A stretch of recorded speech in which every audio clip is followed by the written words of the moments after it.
Hi everybody, sanibonani, welcome to my channel. Igama lami nguNtando Mdletshe, and on this channel siyaye sibuke ama reality shows ethu ala eMzansi bese siza la sokhuluma ngawo lama shows, senza ama reviews or ama recaps. Siyaphinda ke futhi sikhulume ngama celebrities kanye nama YouTubers ethu ala eMzansi. If it's your first time joining me today and you happen to like my content, do not forget to press the subscribe button and the notification bell la ngezansi ukuze phela uthole umyalezo mangabe umsebenzi omusha sesi wofakile. You guys, as we all know, that something very exciting happened for Real Housewives of Durban season 1. The franchise was picked up by Bravo, guys. The grandfather, it's not even the grandfather, the originator, the god of Real Housewives idea. Bravo has picked up the season 1 of Real Housewives of Durban, and they are actually playing season 1. You know how we get old American shows? They are also going through the same.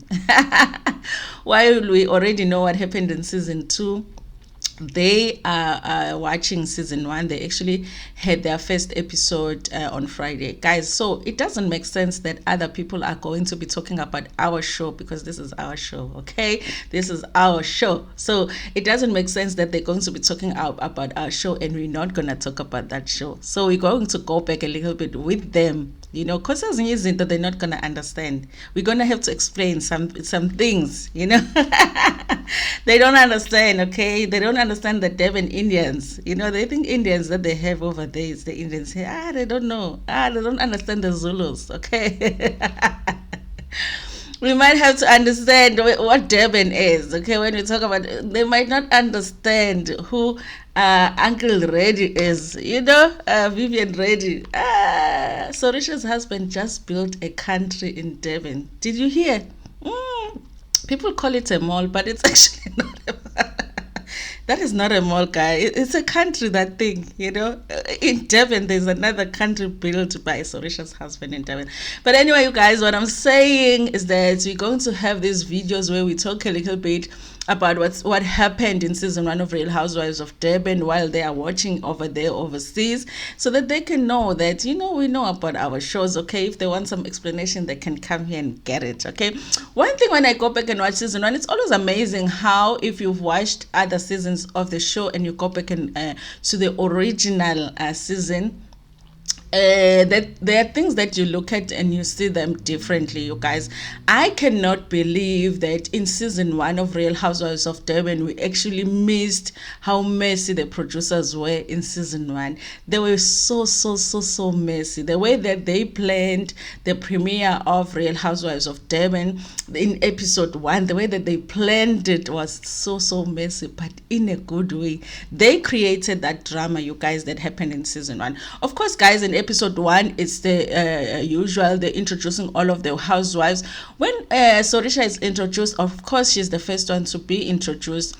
It made me feel like a little bit, because we've been asking ourselves why Real Housewives is keeping Sorisha for so long on the show, when we feel like she doesn't really contribute that much and she doesn't really have that much of an interesting storyline.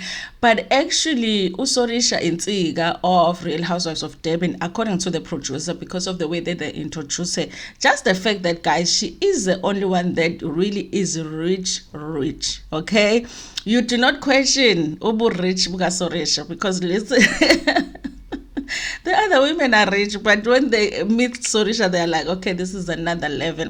And I think she's a good representation of people that are that rich in Durban as a wife, because this is a Real Housewives show.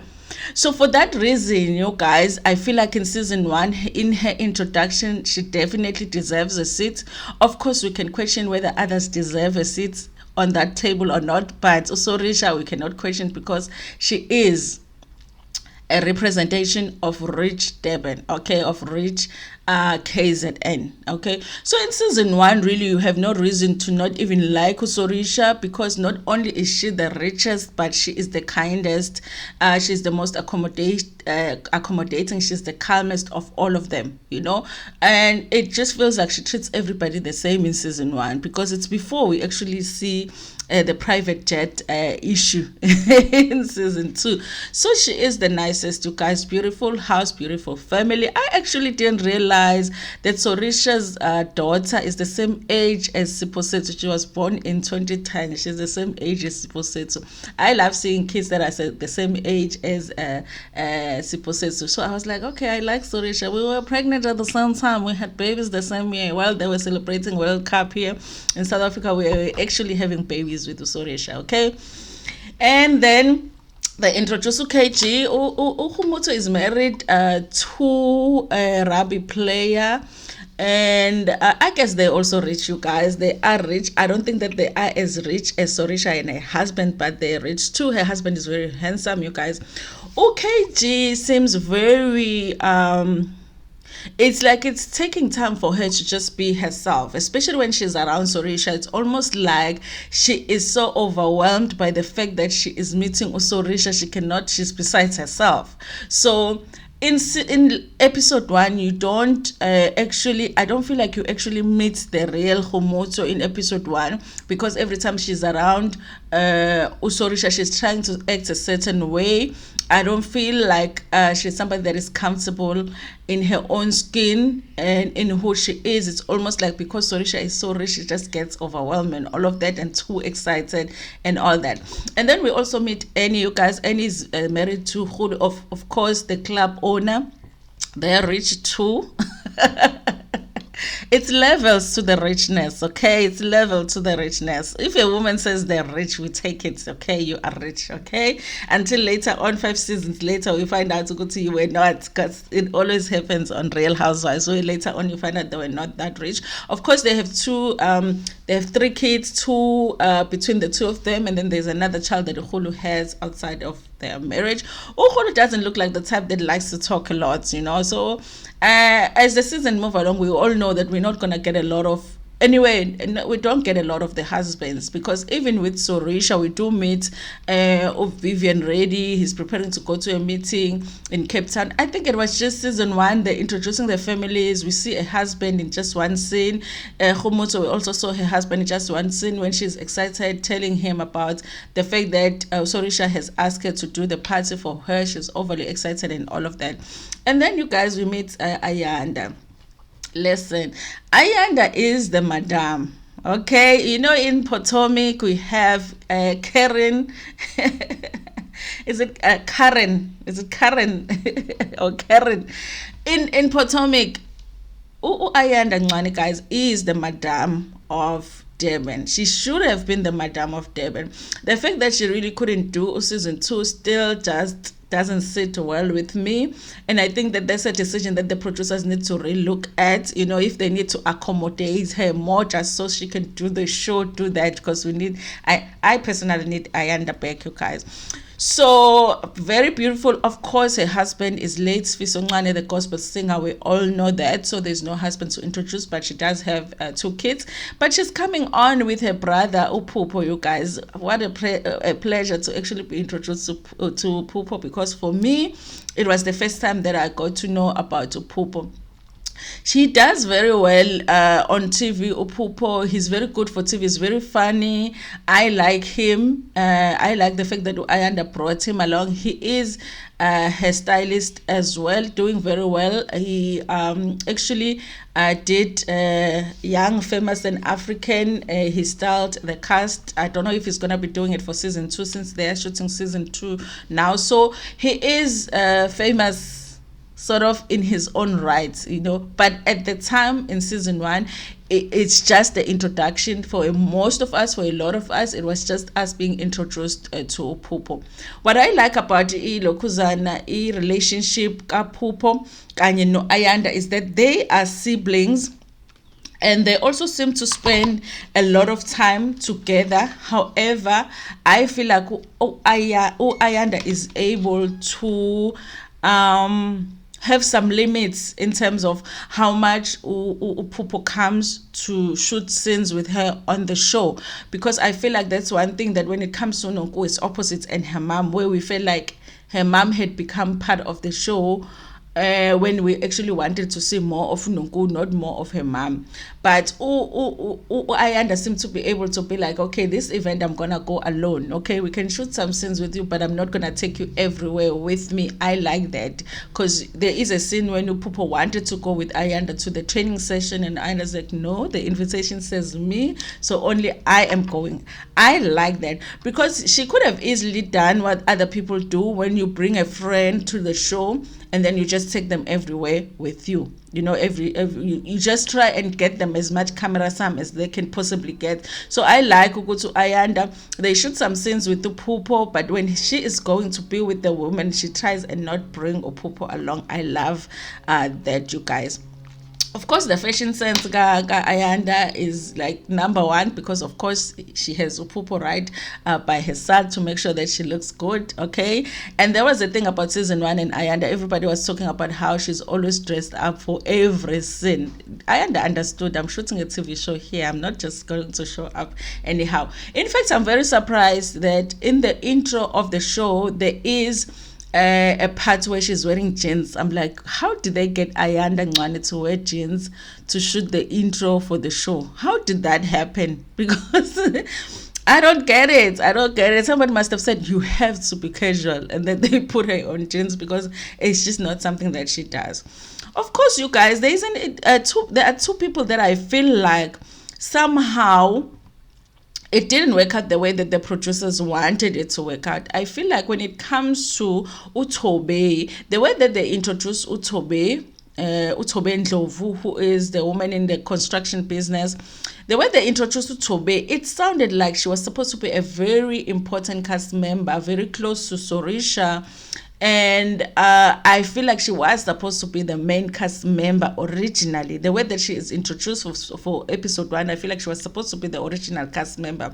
And somehow it didn't work out that way because I think at the end of the season, she was saying she really doesn't like doing the show. She didn't like being around women because of all the issues that they had subsequent to that.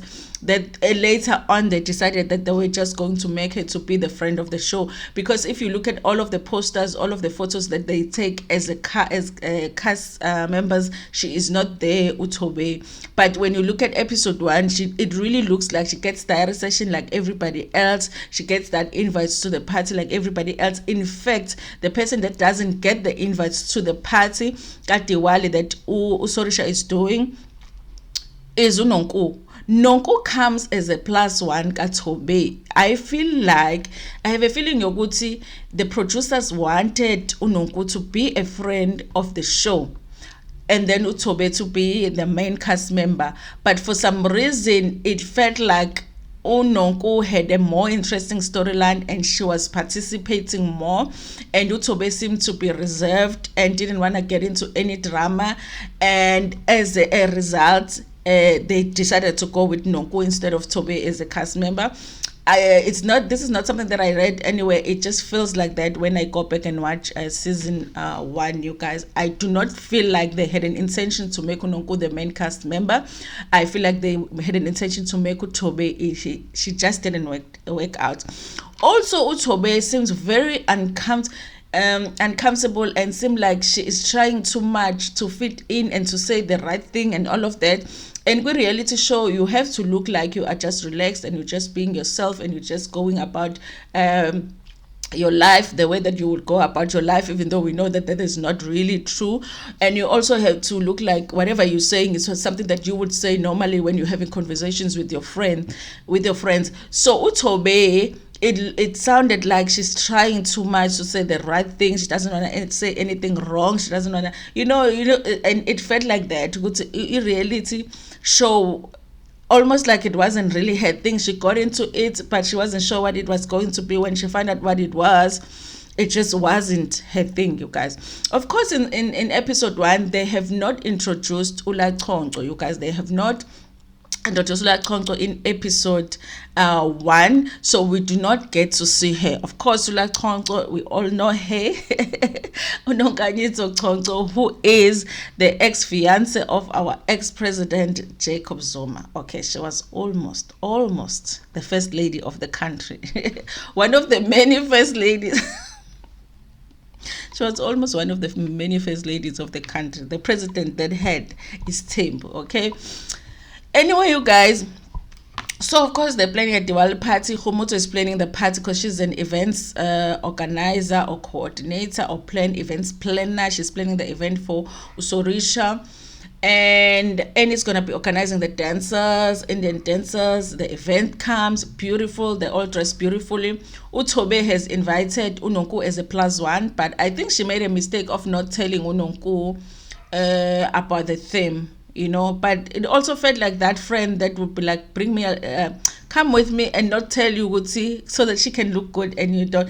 Unonku really looked like a +1 because she really wasn't well. She was looking beautiful, but she wasn't themed, So she like, it was obvious, okay, you're a +1 because there is no way that you got the invitation and didn't know that you were supposed to dress for the theme. Okay, fine. Okay, the party starts, kuyadliwa kunjani, and Unonku comes. Obviously, Sorisha, being as well a welcoming person, welcomes Unonku, even though she wasn't really invited. She's a +1, it's okay.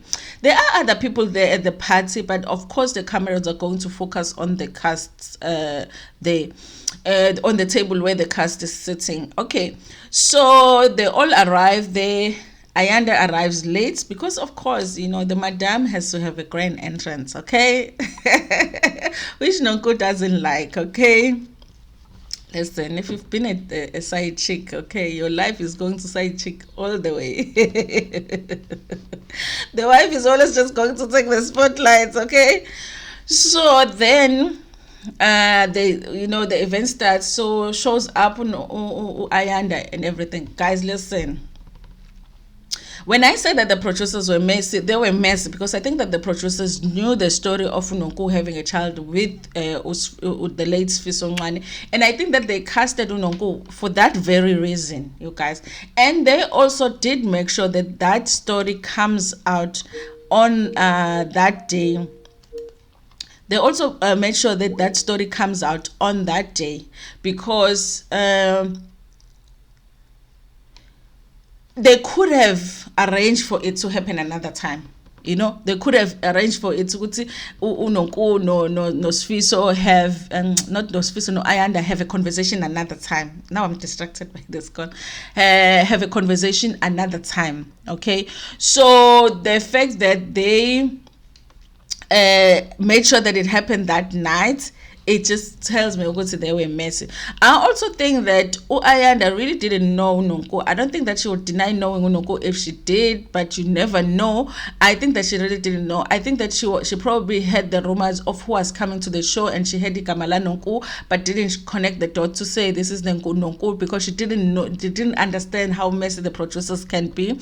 I think the other ladies bebehletsheliwe by the producers because otherwise they wouldn't push as much as they wanted to push. I think the other cast members were producers to say this is a story we wanted to come out on the first episode, so you need to push as much as possible. I think Unonku was more set up. In terms of like pushing for this story to come out on that day because it was unnecessary for her to talk to Ayanda about the fact that she has a child with Sfiso.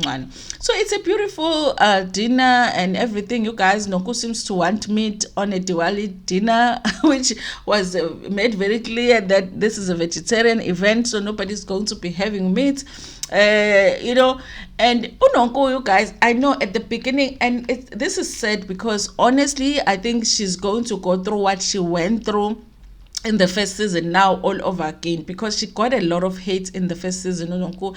Now she's going to get it all over again because the Americans now are watching season 1 of the show, and they're going to give her the hate that we gave her and got over it in season 2 because we actually realized in season 2 she's one of the most real housewives. She's just out there. She's gonna give you the real truth. You like it, you don't. This is what happened in my life. I had a child with Sfiso or whatever. So, and then you realize that the others don't do that. The others don't talk about their lives. She's the only one that does that. But I think that it said that this right now she's getting the same hate from the people that are watching Bravo, because they are just being introduced to her, and her introduction is her telling a wife that has just lost her husband, that she has a child with Sfiso. Of course, she's trying to get Ayanda to admit that she knows her unonku. She's like, you must know, aren't you gonna ask me who I am? Ayanda's like, I don't know you, girl. You said you are nonku, okay? And she's like, no. And then eventually, after Ueni and Humoto push to say there's an elephant in the room, I don't know why. If it's not your elephant, why are you bothered by this elephant? Let the elephant be pink in the room, okay? They're like, there's an elephant in the room. I'm like, yeah, and this is not your house, so don't worry about the elephant. It's Sorisha's elephant, okay? And then eventually she says she does have ingane with Usfiso and all of that. Of course, you guys, I understand people that are saying there's no way that Ayanda didn't know Nonku. But I also feel like there is a possibility that she didn't, because she does say that they've spoken on the phone, but she's never seen her. Her husband, guys, was famous. He has other kids besides a child with Nonku. So I guess she was the wife that decided, I'm just not going to go around wanting to know how all of these women look and all of that. You have a child, it's called Notile, take care of your child or whatever. No, but she said she didn't know. I just don't understand the decision to do that at the table. But at the same time, I do feel like it might not have been Nonku's decision to actually do it at the table. I do feel like the producers pushed for it to happen at the table. So,